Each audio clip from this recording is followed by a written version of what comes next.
Well,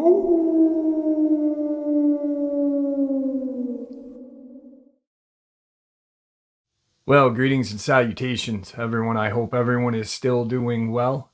Welcome back to tonight's second half. Before we jump into tonight's very terrifying experience and upload a couple links. As you know, I rely on Patreon, PayPal channel membership, and the merch to help the channel to continue to grow and go. Links to Patreon, PayPal, and channel membership is in the description below. The merch displayed directly under the video. Also, Dogman Frightening Encounters, Volume 1 through 3, the audiobook versions. They were written and researched by Tom Lyons, narrated and produced by me, Jeff Nadolny. Those audiobooks are available on Audible, Amazon, and iTunes, links to which are also in the description as well.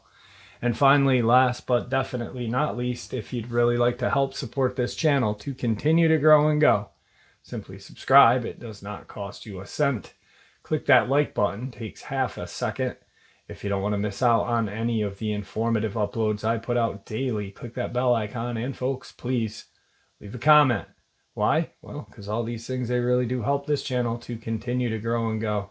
And folks, they definitely do matter. Now, everyone, I have taken far too much of your time. Let's jump in to tonight's second half, shall we? The following information is from abductee Krista Tilton, an attractive blonde or Nordic-appearing woman who relates some remarkable contactee and abduction type experiences which she had involving the Dulce base. Krista was kind enough to take the time to contribute her own fascinating experience to this work and answer several questions so that other abductees like herself may better understand their confusing encounters with alien abductors or even underground facilities. Krista goes forth and states, "Several months ago, I became aware of two different cases, one in May of 1973, in which a Judy Doherty of Texas had an unusual experience in which she may have been taken to an underground facility. Also an abduction case investigated by APRO and Mr. Paul Benowitz, in which in May of 1980, a Marina Henson of New Mexico had a similar experience in which she was taken to some type of underground facility. Since I'm doing the investigation into my own underground experience, I found that to be of any help to myself or anyone else that may have had a similar experience, I was going to have to make myself read their transcripts. For several months, I would procrastinate because, I suppose subconsciously, I did not really want to relive this experience I had. By reading about another person's experiences, now I'm glad I did. I finally am going to reveal some of many correlations of all three of our cases in hopes that others will come forward with more information. My experience happened in July of 1987. I had about a 3-hour missing time in which later, under hypnosis, I relived the most unusual night of my life. I did not go willingly to the craft. Two small aliens dragged me by my two arms on my back to the craft after they rendered me unconscious. The next thing I remember is waking up on a table inside of some type of small craft. A guide greeted me and gave me something to drink. I now believe it was a stimulant of some kind because I was not sleepy after I drank the substance. I was taken out of the craft, and when I looked around, I noticed that I was standing on top of a hill. It was dark, but I saw a faint light near a cavern.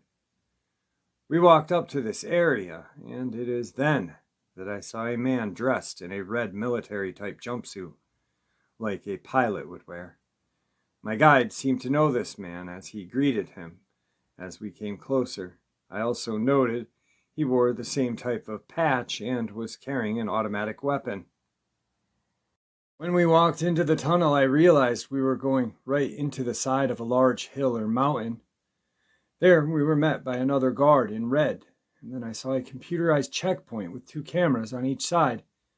To my left was a large groove, where a small transit vehicle carried you further inside. To my right, it looked like a long hallway where there were many offices. We took the transit car and went for what seemed like a long time to another secured area. It was then that I was told to step onto some type of scale-like device that faced a computer screen. I saw lights flashing and numbers computing, and then a card was issued with holes punched into it. I would later realize it was used as identification inside a computer. I asked my guide where we were going and why. He didn't say too much the whole time, except that he needed to show me things that I needed to see for future reference. He told me that we had just entered level number 1 of the facility. I asked what kind of facility it was, and he did not answer. This story is very long and detailed, and I hope to write more about it, so I will highlight some of the things that I saw. It is taken to a huge-looking elevator that had no door. It was like a very large dumbwaiter. It took us down to level 2, where there were 2 more guards in different colored jumpsuits, and I had to go down a large hallway and saw many offices that had computers that lined the wall. As we walked by, I noticed the lighting was strange in that I couldn't see the source of it. Other people walked by and never once acted like I was a stranger. I felt I was in a huge office building where there were many employees and many offices and cubicles. I then saw an extremely large area in which, like a giant factory it looked like. There were small alien-type craft parked at the sides. Some were being worked on underneath, and it was then that I saw my first gray-typed alien. They seemed to be doing the menial jobs, and never once did they look up as we passed. There were computers posted everywhere. Then we arrived at another elevator and went down to level 5. It was then that I felt a sense of extreme fear and balked. My guide explained that as long as I was with him, I would not be harmed. So we got off and I saw guards posted there at the checkpoint. This time, they were not friendly, and they were issuing orders right and left. I noticed that 2 guards seemed to be arguing about something, and they kept looking over at me. I wanted to find the closest exit out of this place, but I know I had come too far for that. This time I was asked to change my clothes. I was told to put on what looked like a hospital gown, only thank God there was a back to it. I did as I was told because I did not want to cause any trouble. I stepped onto the scale-like device and suddenly the screen lit up and I heard a strange tone and frequency that made my ears hurt. What I really thought was strange is that these guards saluted the guide I was with, although he was not wearing any military clothes. He was dressed in a dark green jumpsuit, but it had no insignia that I know of. He told me to follow him down this corridor as we passed the guard station. I noticed the humming of those cameras. As they watched my every move, I was taken down another hall, and it was then that I smelled this horrid smell, contrary to Judy and Marina's story. I knew what I was smelling, or at least I thought I knew. It smelled like formaldehyde. Because of my medical background, I felt probably more comfortable with this situation because I had gone through it so many times before. We came to a large room, and I stopped to look inside. I saw these huge, large tanks with computerized gauges hooked to them, and a huge arm-like device that extended from the top of some tubing down into the tanks. The tanks were about 4 feet tall, so standing where I was, I could not see inside of them. I did notice a humming sound, and it looked as if something was being stirred inside the tanks. I started to walk closer to the tanks, and it was at that time that my guide grabbed my arm and pulled me roughly out into the hall. He told me that I was not necessary to see the contents of the tank, that it would only complicate the matters. So we went on down the hallway, and he guided my arm into a large laboratory. I was amazed because I had worked in a laboratory before, and I was seeing machines that I had never seen before. It was then that I turned and saw a small gray being on his back, turned, doing something at the counter. I heard the clinking of metal against metal.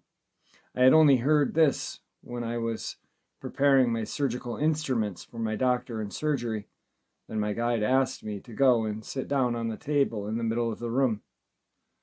I told him that I would not do it, and he said that it would be much easier if I just comply.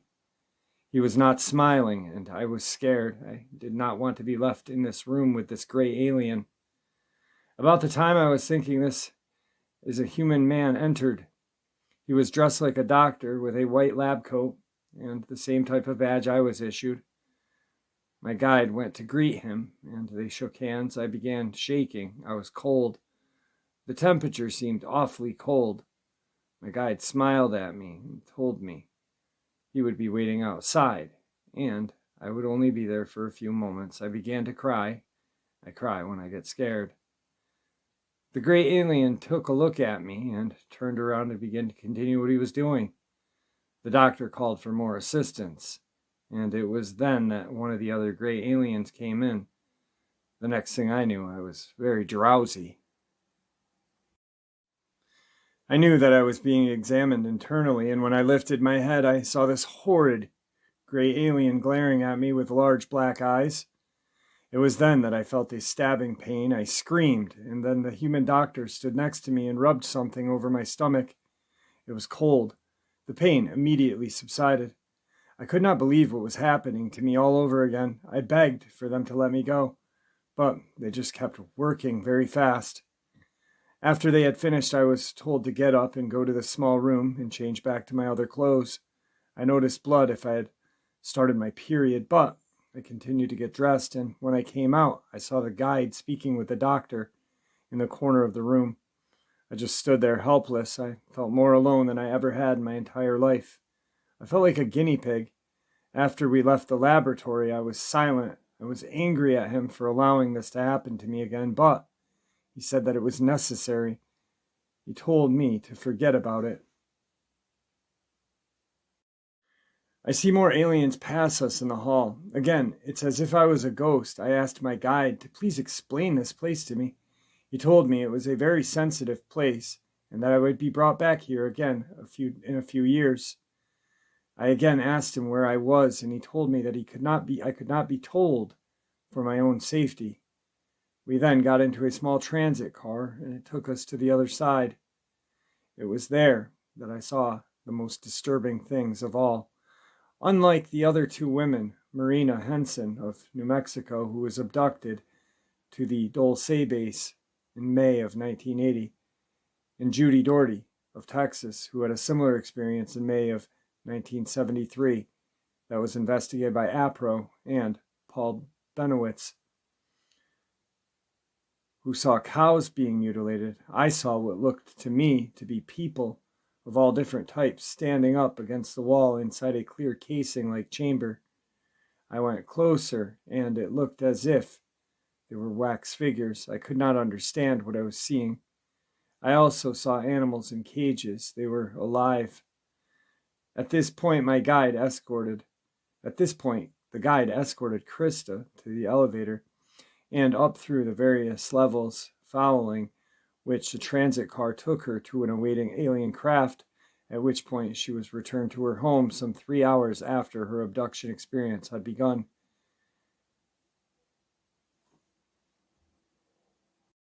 Incidentally, Krista claims to have experienced contacts with human-like beings from other worlds, one alien by the name of Maijan, who has dealt with Krista all her life and always wore an emblem of a feathered serpent, possibly symbolic of the ancient Mayan deity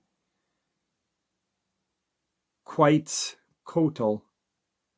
He also claims to have ancestors from the Aztec and Mayan race, as do several of the Talosians inhabiting the colony under Mount Shasta, California.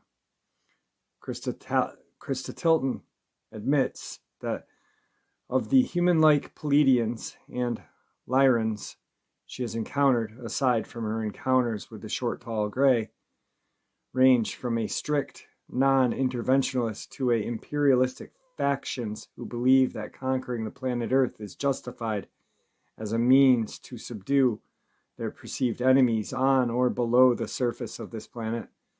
This may imply that the Draconians have, as many sources claim, maintained underground command centers beneath the surface of the planet Earth, from where they direct many of their interventionist interstellar activities.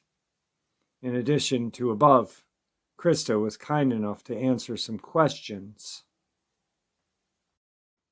This is an introduction by Krista. I've been investigating underground bases and Dulce, actually underground bases all over the world since 1987. I've had some good experiences and I've had some bad ones with aliens, etc. Question number 1. Have you seen any people who are being held captive underground during your abductions to Dulce and other bases?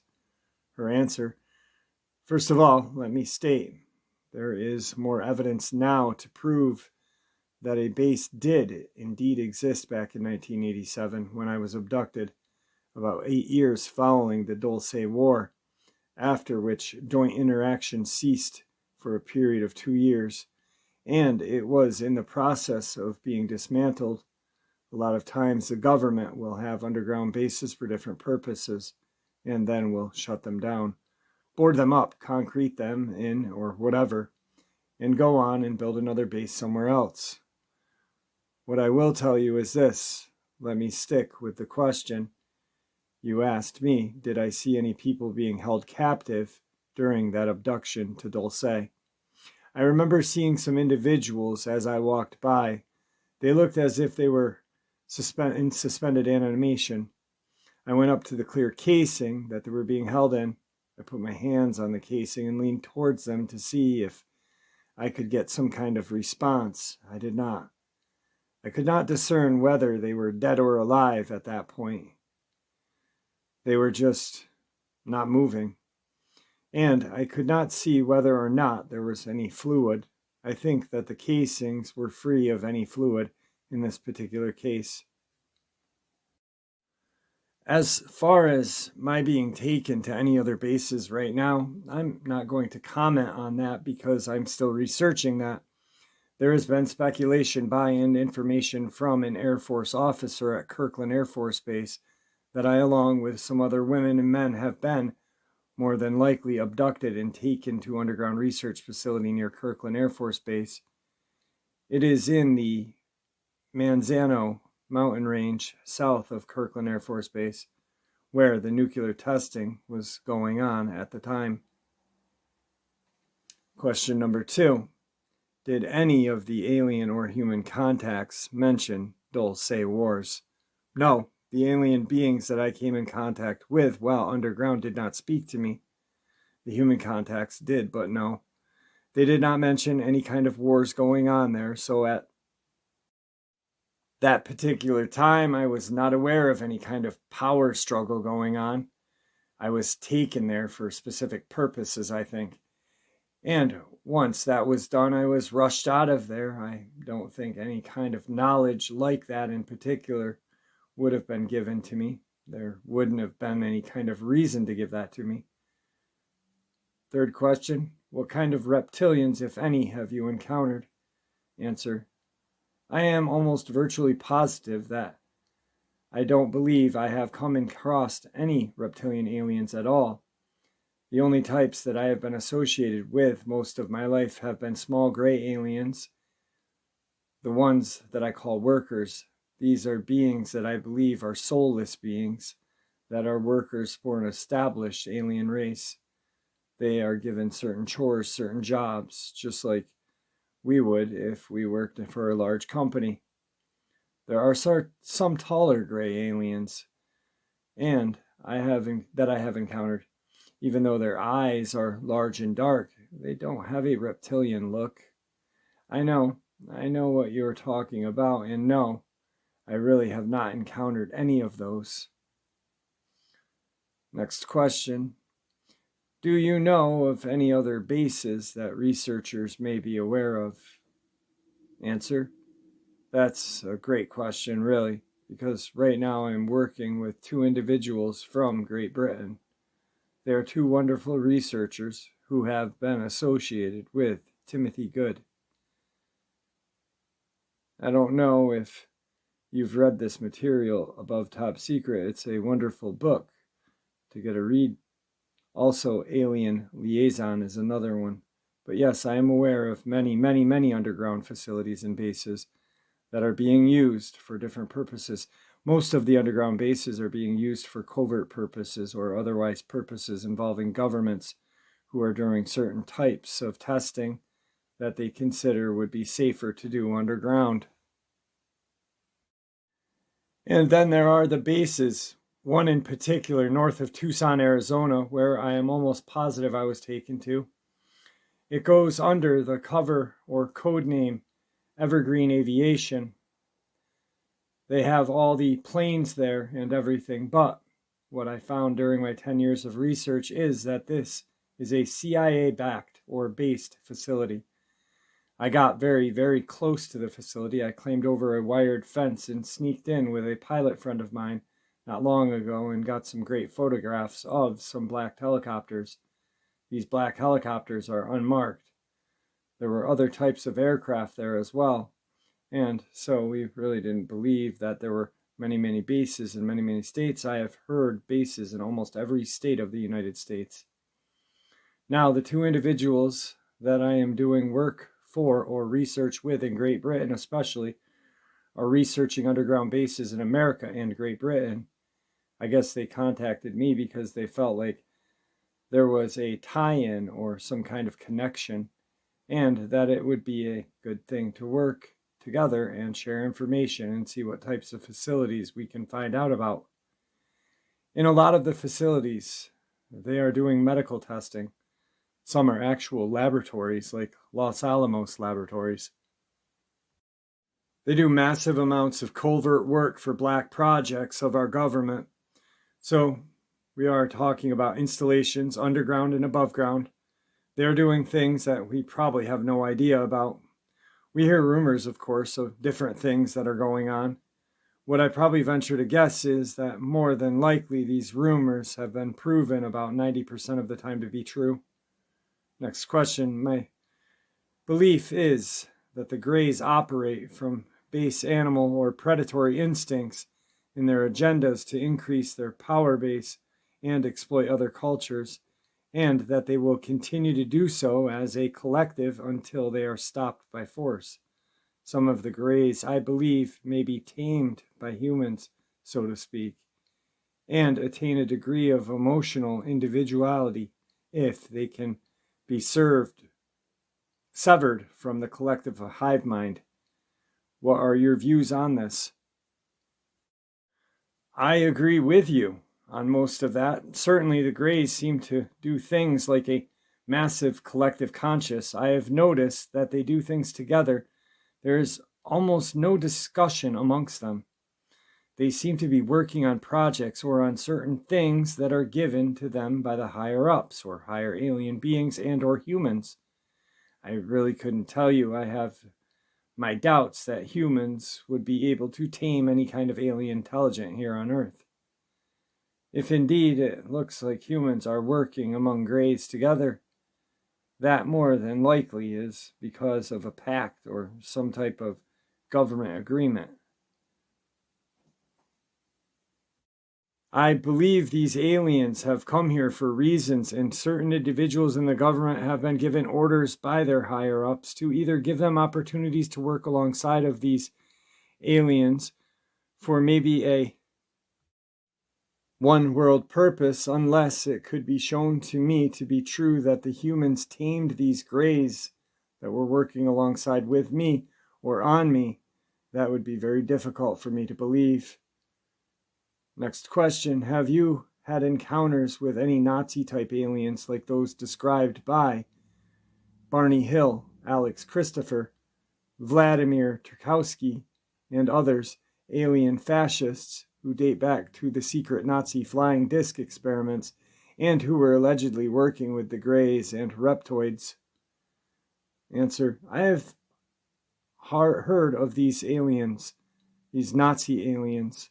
Of course, where I first heard about them was from Tal Levesque back in 1987. No, I've never come into contact with what I would call a Nazi-type alien.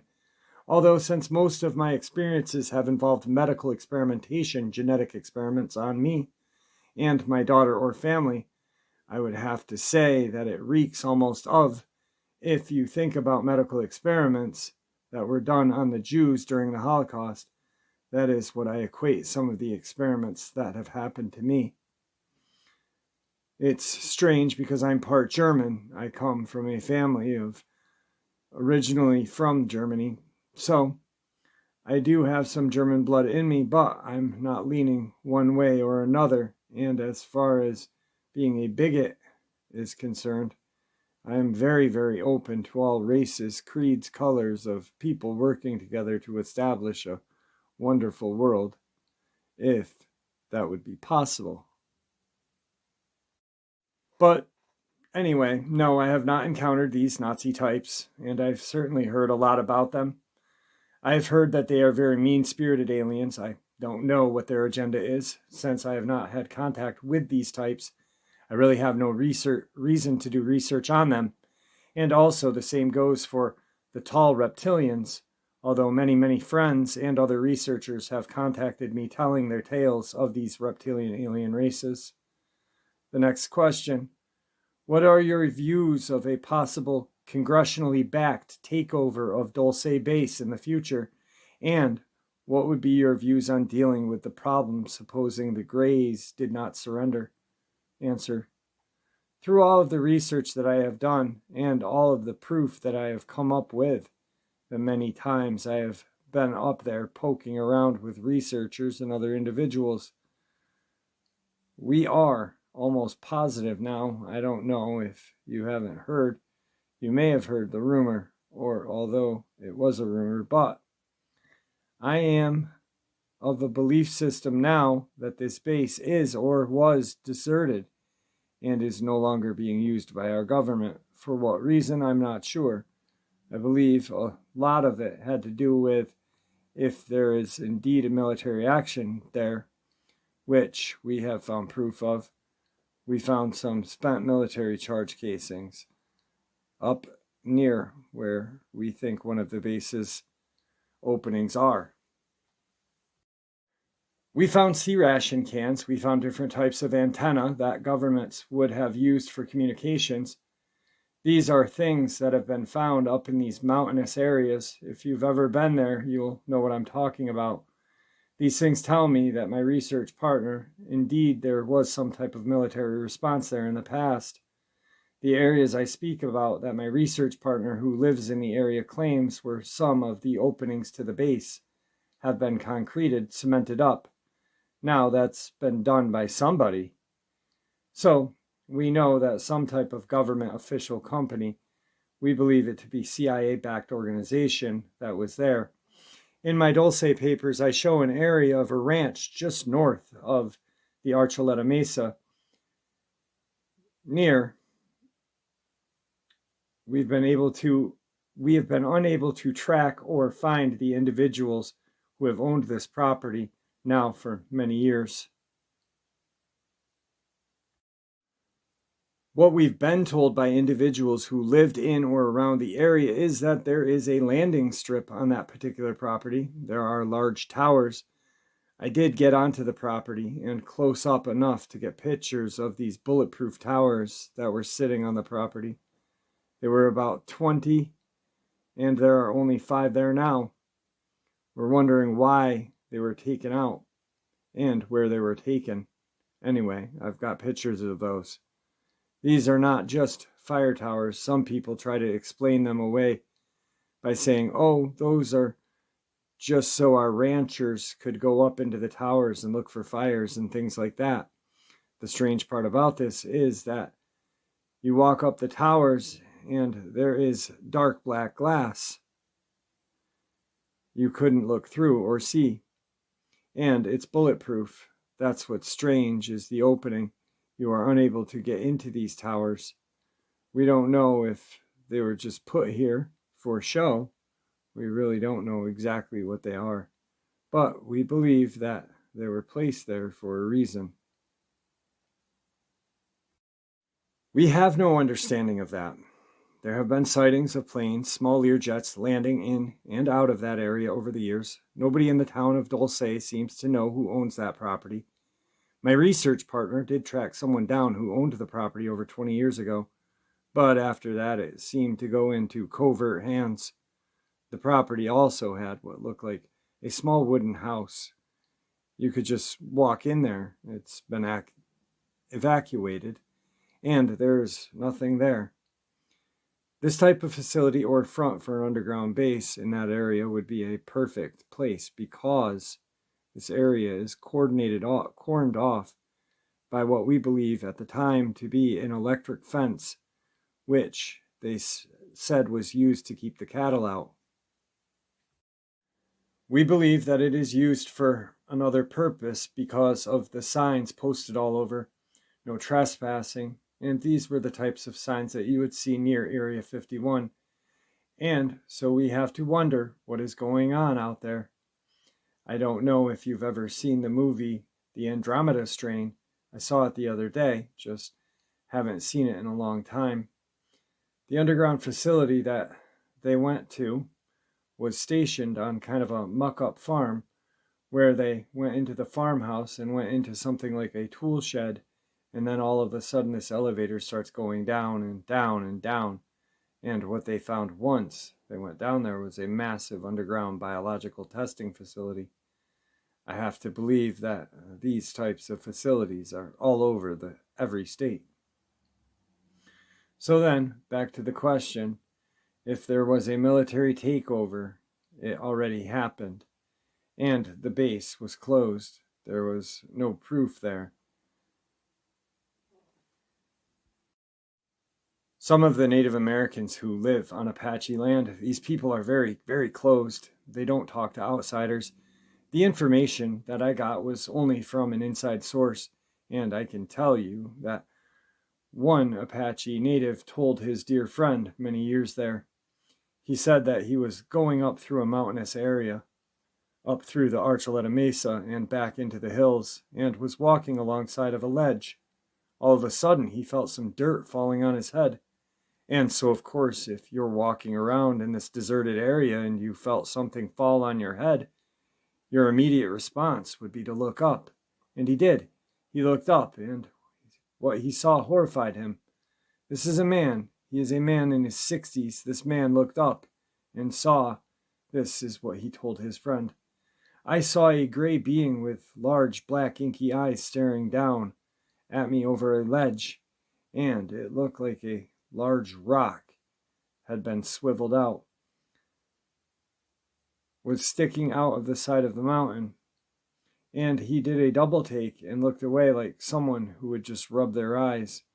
Oh, I'm just seeing things, but then he looked back and he saw it again.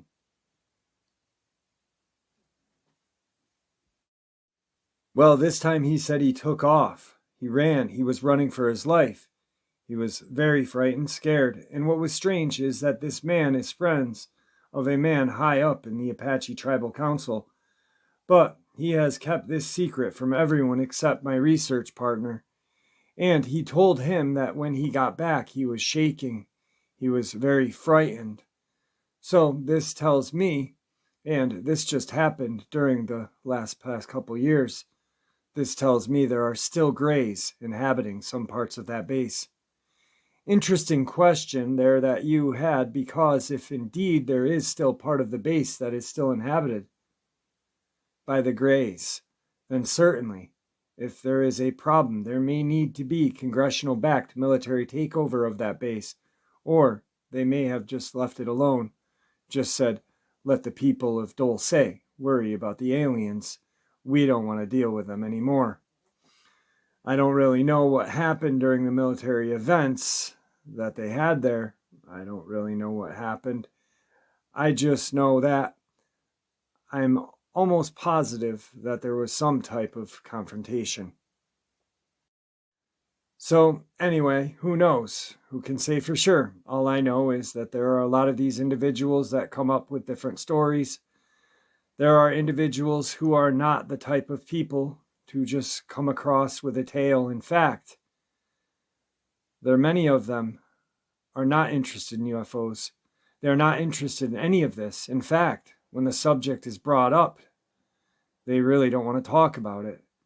It's very hard to get access to that community. I've had a lot of problems getting answers, but thank God one of my research partners, his father lives there. He's lived there all his life, and this young man was brought up in Dulce. He knows what had happened there. He knows what the rumors are and the tales are, and he knows what all of the Native Americans have seen. Next question. Have you been taken to any other planets or spheres during your abductions? Answer. No, not that I know of. However, I remember that I was taken to some type of large, massive ship. It had to have been a mothership. This thing was massive. It was miles and miles and miles long. I'm not really sure exactly where I was. I received some instructions while I was there. There were light beings there. They looked like angelic beings, only without wings. They were wearing long robes, and I was taken into an area where they had a podium and a teacher that came out and was teaching the people who were there. These people were human. I did not see any aliens, grays, at that time, so I'm not exactly sure where I was. Next question. Did you ever see what was inside of the tanks? No, not during the Dulce experience. I started to walk up to the tank. It smelled very foul. It was an odor that I can only identify as being close to a sulfuric type odor. I remember when I first went into the medical field, we were invited downtown to view an autopsy, and the formaldehyde they used there was sickening sweet smell. It's a smell that is very difficult to try to explain to somebody who has never smelled it before, but I can say that it smelled a lot like that. The officer, the military man that was with me, guiding me, would not allow me up to the tank to look inside. I can only speculate that there was something in there that may have been frightening to me, because he reacted very quickly to stop me. You asked if there were both breeding and feeding tanks. I believe so, because from what I've been told by some other women who saw these tanks, some believe they saw body parts inside. The type of tanks that I saw were used for breeding and cultivation of small alien beings. The only thing that I can describe it as is of a being of like a fake womb. A woman carries her child in her uterus. Well, these types of breeding tanks that you are talking about were used to cultivate the fetus that they extracted from individuals that they have abducted. They extract the fetus like they have done so many times before, and I believe they place it in a type of tank, a glass-looking breeding tank. Next question.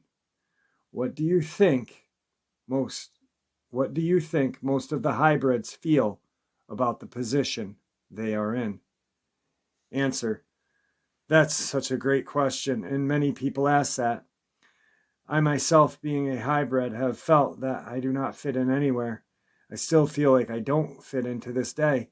I know I don't. I know I'm different, and I don't try to tell everybody that either. I just have accepted it and go on with my life. But I can assure you that every hybrid I've spoken to has told me, has tried to explain to me the emphasis and the feelings that they feel. They feel almost like they don't belong here on Earth. I certainly feel that I don't belong here. Next question. If the outer world gets a hold of the Dulce technology and begins using it to colonize other worlds, could this alleviate the population, economic, environmental, and other problems that this planet faces?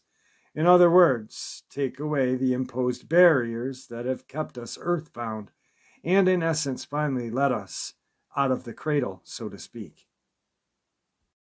The Greys, for one, do not wish Terrians to gain interstellar advantages, and so become a threat to their own empirical agenda, and operating through various power cults on Earth, they have succeeded in keeping interplanetary technology out of our hands and robbing us of our resources to finance the joint subterranean and external projects, many which projects and bases have been taken over entirely by their own kind and at our expense. Once robbed of our resources, the Greys use their psychological slaves on Earth to set us against each other, and then in turn around say, "Ha, you people are too violent to be allowed to have interstellar tech." Although there have been technology exchanges, it would seem that they are either being used as a ruse by the Greys to gain access to our society so that they can impose a global electronic dictatorship and or its technology that is being provided by Federation Nordics so that they can defend the planet Earth for the mutual benefit of themselves and their human cousins on Earth. What do you think of all this? Answer: I believe without a doubt that we have been working on projects to colonize the moon underground and also to colonize Mars. I've talked with scientists, I've talked with former NASA astronauts who believe without a doubt that is what's going on. They don't feel like it's anything alien. Some of the astronauts say they felt like, well, this is just technology and we've developed it on our own, and that certainly population is a problem that you have to think about way in advance, and that humans have come to all of these conclusions themselves. I disagree. I think that it is alien technology that has given to us, and I think that we are running with it, and we've already started. Like with a biosphere, a lot of people think that it's just for learning about our ecology and things like plants, animals, and all of that. I know that's a front. I know of a lot of things that went on underground there that is also an underground facility. It's a massive facility, and it's a wonderful facility. The technology there is being tested, was alien tech. All this will be used when they start to colonize the moon and Mars. These are the two planets right now. Actually, the moon is not such a planet. Some argue that the Earth's moon system is actually a double planet. As for other planets, it might be logical to begin with the polar regions of Venus and the equatorial regions of Mars. What would you consider the greatest weakness of the Greys to be? I can tell you right now that the main weakness of the Greys is that they have no soul. They are soulless. Do not allow them to tell you otherwise. Some of them have been known to try to impart some type of false religious prophecies on people that they have abducted. And the thing is, you have to realize that these aliens have their own agenda, and it's not something that I feel is positive, one really. So I have found out from dealing with them most of my life, they are soulless. They have no soul. And when it comes to my religious beliefs or background, I am not afraid to say it. I am a Christian. I believe in God. I believe in one ultimate being, God, who created all alien beings of all kinds, all different constellations where people have colonized throughout the universe, being animals, things we probably have no idea about. Certainly, I have to believe that the Greys are. The only way I can describe it is that they are an empty case. There's nothing there other than superior technology type brain apparatus up in their skull area. Otherwise, they are no use to us, really. They are really of no use. They are used to impart different technologies and give us info. But as far as trusting them, I don't trust them as far as I could throw them. What do you think our greatest strength as human beings are? Well, our greatest strength is our belief in God. Our greatest strength is that ability. And our only connection with each race is our connection with one supreme being, God. Now, I do believe that God saw at some point in our history the need for someone to guide us into the positive way of living. I believe that Jesus was born as an example of the way that God would want us to live our lives. If we believe in Jesus Christ as the Son of God, the one and only God, then we have to believe that it is all true. I believe that He, Jesus, will be coming back. I believe in angels. I collect angels' artistic representations. My best friend in Wisconsin sends me angel cards all of the time, and I send her angel things, angel that, angel jewelry, angel statues, everything, because I believe truly that angels walk among us. Believe me, I've seen them, I've dealt with them, I have spoken with them, for example, her experience on the mothership. However, in that case, we would have to ask if they are standing or falling angels, such as the rebel alien angels or fallen light beings that have been seen by abductees working in collaboration with the Greys and reptoids on their starships. I have several close calls where I can only state that these angels have appeared out of just nowhere and saved my life. So I have to believe that there are God beings, servants. They are wonderful. The 12th chapter of Revelation is revealing in this regard, as it seems to generally convey a picture of war in the heavens between humanoids who are backed by standing angels and reptoids who are backed by rebel angels, as well as prophecies that the reptilian power bases among the stars will be broken as the draconian forces retreat to Earth to make their last stand, and in doing so, they form a cavernous empire and support a global dictatorship in a desperate effort to gain human allies for one last-ditch effort, do or die assault on the heavenly denominations. The thing to remember would be to use caution, since rebel angels have the ability to appear as angels of light to those who are capable of deceiving. So examine your messages as though your soul depends on it. If you do happen to encounter such a being or beings, as for the draconians themselves, in all fairness, individual reptoids are not the ultimate enemy. The enemy is the Luciferian collective under which they serve, and the same can be said for the New World Order, which is prophesied in the book of Revelations. Those who are enslaved in this system by the choice or deception are not the ultimate enemy. The Luciferian system itself is the enemy. Something that is not often considered is the reptilian perspective in regards to physical and spiritual survival.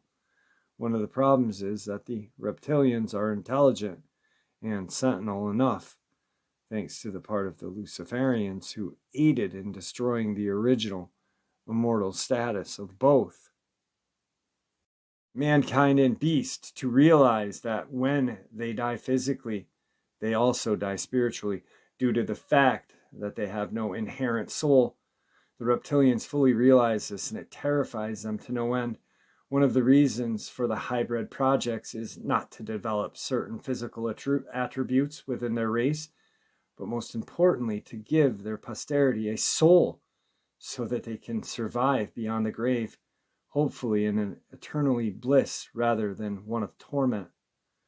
We should not say that because a being has reptilian genes, they are a result of evil. Evil is not genetic, but a choice. Because of the fact that many of the reptilians are mere cells in the Luciferian collective hive, it is not the individual reptilians that are at fault.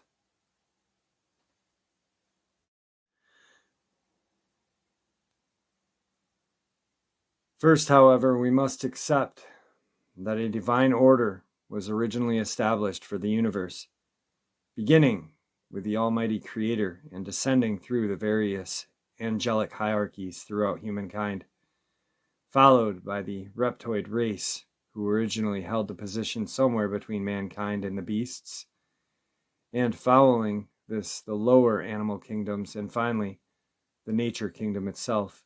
This is the original divinely ordered hierarchy through which divine life from the source of all creation cascades down from the higher to lower levels.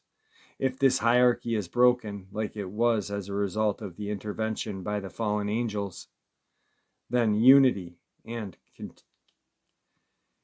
continuity is destroyed and chaos reigns.